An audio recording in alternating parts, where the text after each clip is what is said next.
Emerson said. He sat at his desk wearing his suit jacket. Frank took the jacket as a bad sign.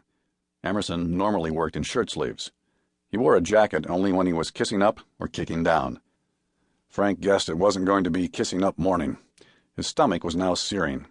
Half the trouble in the world happened because somebody like Emerson wanted to feel important. His hand, still in his pocket, Frank finally worked the Maalox tablet loose and palmed it. "I had a booking," he said, trying not to sound defensive. Emerson had the post on his desk. He looked down at it. Frank casually brought his hand out of his pocket and slipped the Maalox into his mouth. Emerson looked up just as Frank was bringing his hand down. "You and Phelps are regular stars. Metro coverage. Even pictures." He tapped the photo of Frank and José. "You guys have an agent?" "We took down a bad guy. It happens in this line of work." "Happens a lot with you two." "Maybe the rest of the department ought to be doing more, Randolph." Emerson sighed. "We all did like you and Phelps.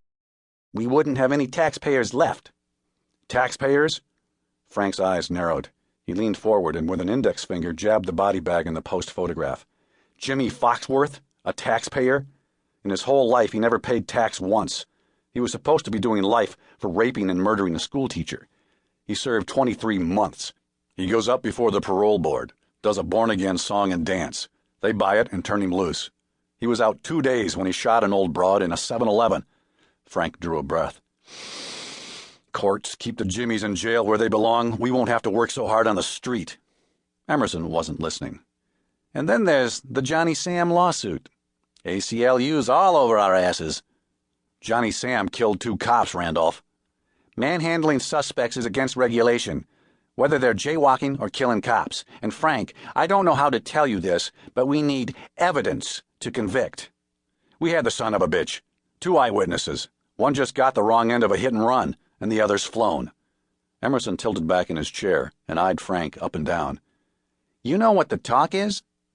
"I know all kinds of talk. What brand you got in mind?" "The talk is that we need some new faces in Homicide." "Oh?" Frank raised his eyebrows. "You getting reassigned?" Emerson shook his head as if he heard an old joke badly told. "The talk is you and Phelps are cherry-picking. The talk's that you're retired on the job, keeping your score up by going after piss ants." "Murder's murder, Randolph." "But all murderers aren't the same, Frank. Some of them have 'Here I am' signs hung all over them, like Jimmy Foxworth. A piss ant? You and Phelps seem to be bagging more than your share of piss ants, and the Johnny Sams of the city sue because you guys give away knuckle sandwiches." Frank felt a sour acid burn. The Maalox wasn't working. He thrust forward across the desk, bringing his face close to Emerson's. "Just a damn minute, Randolph," he said. 11:30 last night, José and I are getting shot at. 6:30 we get off shift. I'm in the rack for all of an hour. I get a call from you to get my butt down here. What for? To rehash Johnny Sam? Or discuss that rat Foxworth's virtues? Or debate the degree of difficulty of our caseload?" The outburst momentarily rocked Emerson back. He took a deep breath, then put on a glare. "You're right, Detective Kearney," he said in a low voice. "I didn't call you down here for any of that." He thrust the front page of the Post at Frank. "You and your pal read the rest of the paper? Or just the part you're in?"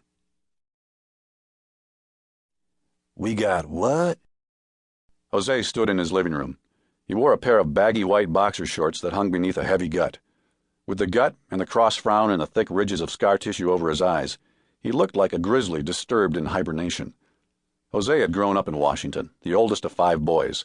His father, a lay preacher, managed a garage 6 days of the week, and on Sunday regularly brought down your basic hellfire and brimstone at Bethel AME. His mother taught 7th grade math at Brown, out on Benning Road. José went to Howard to major in accounting and get into professional football. He made the varsity team, but never as a starter. He wasn't big enough for the line or fast enough for the backfield. In his junior year, he said, "The hell with it," and tried boxing. The moment he stepped into the ring, he felt at home.